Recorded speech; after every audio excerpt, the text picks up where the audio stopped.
प्रयागराज की फूलपुर विधानसभा सीट पर होने वाले उपचुनाव में समाजवादी पार्टी ने अपनी पूरी ताकत झोंक रखी है और इस बार समाजवादी पार्टी ने मुस्तफा सिद्दीकी को यहां से अपना उम्मीदवार बनाया है। हमारे साथ सिद्दीकी जी मौजूद हैं, उनसे बात भी करेंगे। सिद्दीकी जी, क्या तैयारी चल रही है उपचुनाव की? तैयारी हमारी आज 2 साल से चल रही है और इस वक्त थोड़ा ज़्यादा तैयारी चल रही है और पूरी तैयारी के साथ हम चुनाव लड़ रहे हैं।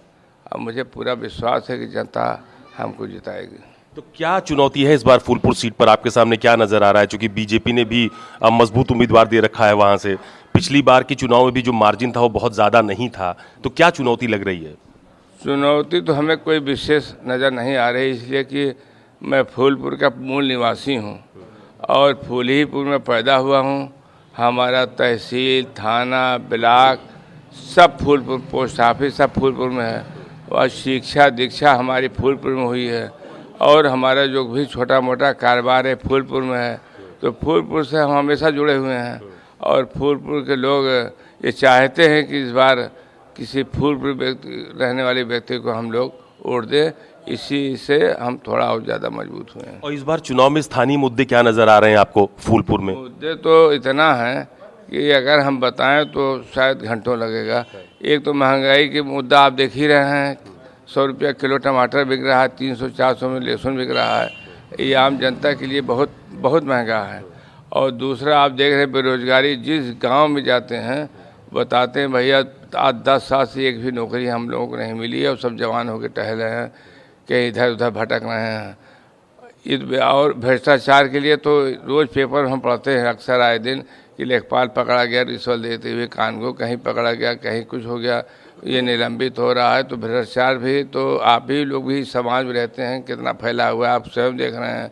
महंगाई, बेरोजगार, भ्रष्टाचार तो साथ साथ हमारे फूलपुर में हम तो 1971 के पहले माननीय विजय लक्ष्मी पंडित जी वहाँ से सांसद हुई थी, तो उन्होंने एक सरकारी स्कूल दिया था ठीक तहसील के सामने, और तहसील के सामने स्कूल दिया था। आज 40-45 साल हो गया, उसके बाद आज तक कोई दूसरा सरकारी स्कूल नहीं बना।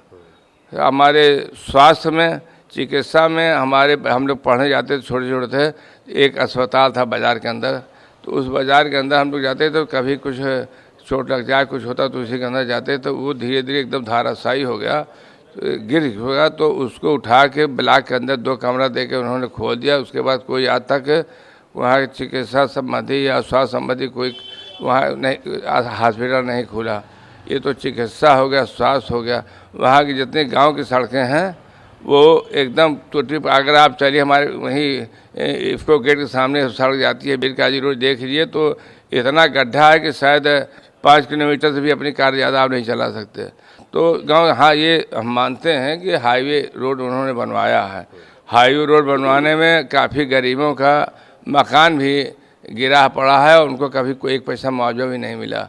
लेकिन यह है कि हाईवे रोड बनवाया है, लेकिन अभी उन्होंने एक अपने विकास की बात करते हैं। हमारे कई लाख वोट से जीते थे हमारे डिप्टी चीफ मिनिस्टर माननीय जो है केशव मौर्य जी, तो एक पुल उन्होंने बनवाया था, लेकिन वो पुल आज हम लोगों के लिए अभिशाप बन गया है, क्योंकि उस पुल में उसकी उतार जो है उन्होंने दिया है इधर इलाहाबाद की तरफ से, प्रयागराज की तरफ से, तहसील के ठीक सामने।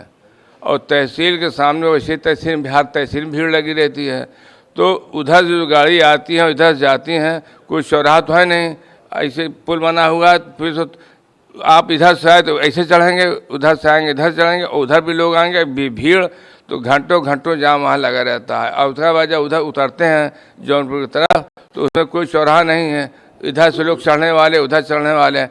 और ये दिक्कत मतलब पहले से भी ज़्यादा बढ़ गई, क्योंकि पहले फाटक बंद होता था, लेकिन फाटक से मिला हुआ एक रोड जाती है सोराव, अच्छी सड़क है, सोराव जाती है, और 50 मीटर जाने के बाद दूसरी सड़क जाती है मुबारकपुर।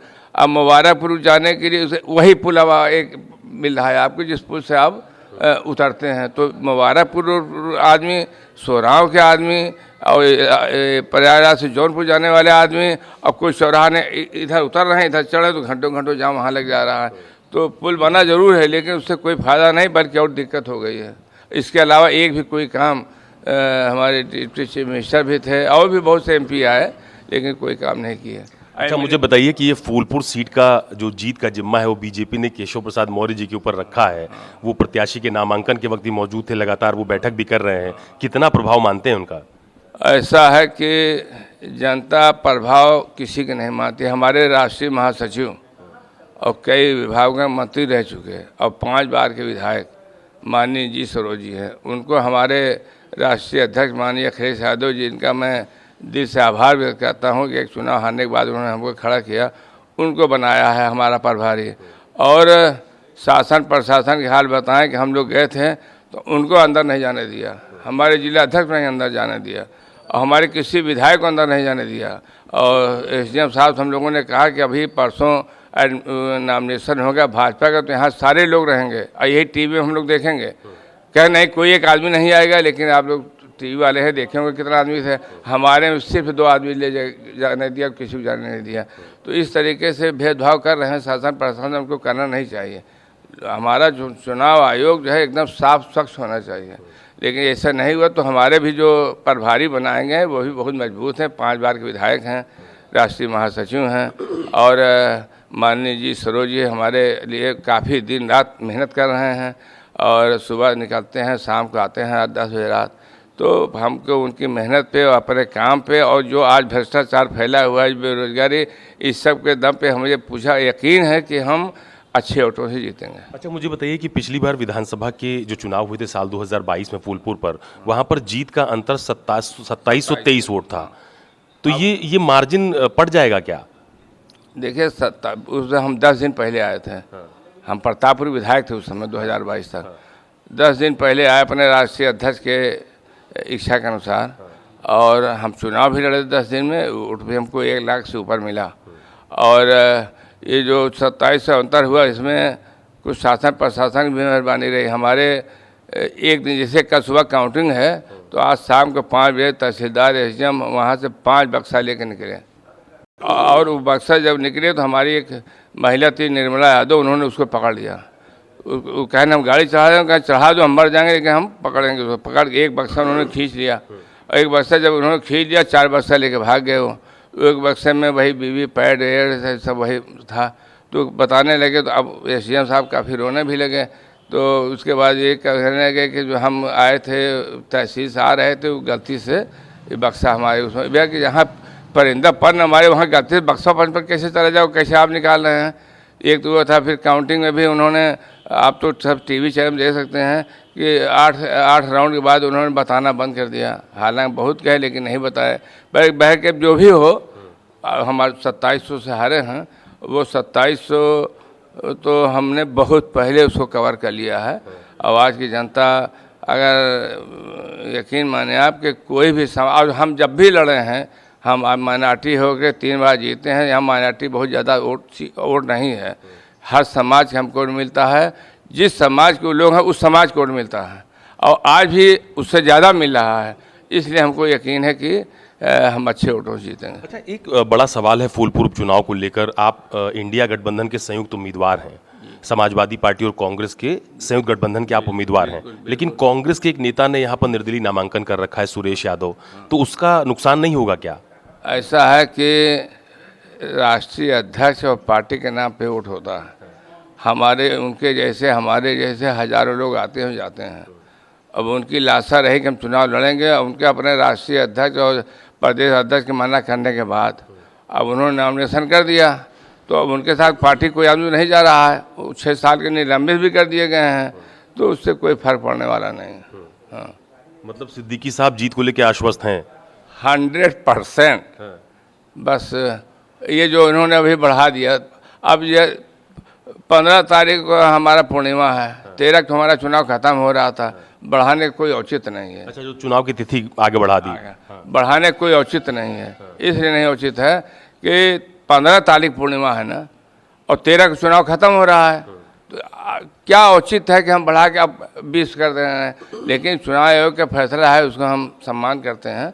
तो इसलिए हमें किसी किस्म का कोई नहीं हो रहा है कि हम कहीं से भी चुनाव हारेंगे। अब उनकी तैयारी, उनका नॉमिनेशन भी जो है 2 दिन पहले नाम अनाउंस हुआ। अनाउंस आखिरी तारीख में 2 दिन पहले अनाउंस हुआ। तो उनके कुछ समझ में आया नहीं कि दूसरे दिन हम क्या करें, तो एक हफ्ता बढ़ा के अपनी और कोशिश कर रहे हैं। वो करना भी चाहिए, हर प्रत्याशी को करना चाहिए। हम भी कर रहे हैं और रिजल्ट तो ऊपर वाले के हाथ में है।